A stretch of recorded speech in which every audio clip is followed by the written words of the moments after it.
Hello and welcome to Friday. Now, I talked about this the other day. This is a digital artist glove kind of thing where you would use this to, if you're interfacing with like an artist tablet, like a drawing tablet or anything, people wear something like this to make sure that their hand doesn't really come in contact with the drawing surface too much, right? Supposedly it's helpful for that. I haven't really looked into it too much, but the reason I bought this is because I wanted to try something different. So I have pretty sweaty hands, and because of that, I can't really write on paper too much too often because my hands will end up drenching the paper. Side effect of having hyperhidrosis, what can you do? So I figured, why not use this to, what do you say? To, try and combat that. And for the most part, I think we did okay. I would write like this because that's how you write. And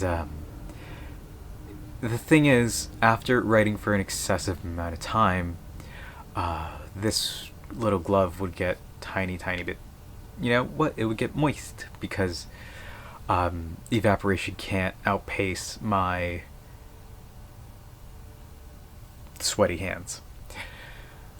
So what I initially bought this for is because I wanted to, I had this idea of,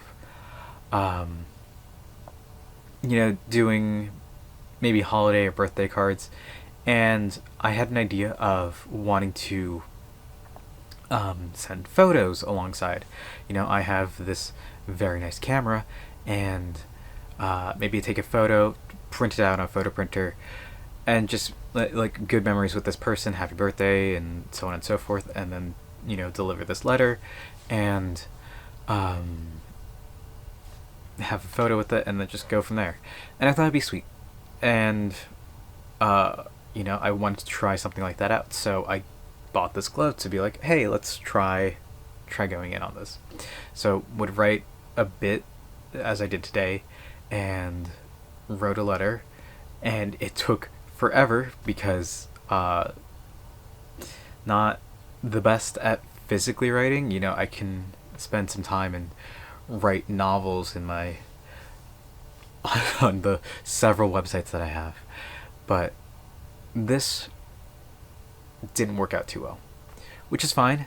It got me thinking, would something like a traditional glove, like whatever this is, work? And maybe, like, comparing the two, you can very much see that this is much thicker, and while I think it might get the job done, it also may or may not. But who can really say? Where did I put the pen I just had? Did I put it away? I've lost track of this pen. How do I always do this? I genuinely... Oh, it's... Okay. I have the other glove here, and it's... The pen is in the glove. But yeah, traditional writing... Well, no. Traditional physical writing with a pen sucks for me. It's one of the reasons why I preferred pencil in high school, because extremely sweaty hands and pens, and just trying to do that, I hated it so much. My mom carries around paper towels with her everywhere because of her excessively sweaty hands. It happens to my brother. It happens to... That is a giant bug that is coming towards me.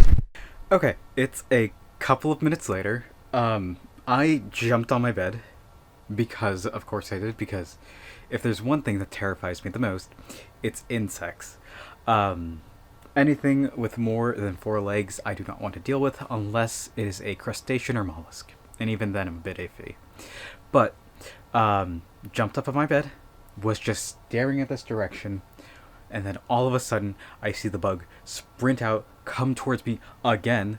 I grabbed the nearest thing, which was my water bottle, and just smashed it into the ground, and I think I won. I have not moved my water bottle. In fact, I could probably just tilt the camera down like this, and maybe you could see right there. There's the water bottle, and underneath it is a giant bug that is hopefully dead. We can see, or maybe hope. It hasn't moved, and I've seen no movement, and I've been watching it carefully. But, yeah, that took an interesting turn. Anyway, Hyperhidrosis sucks, and bugs suck even more. That's what we're officially going to call it. Thank you all for watching. I hope to see you tomorrow. And until then...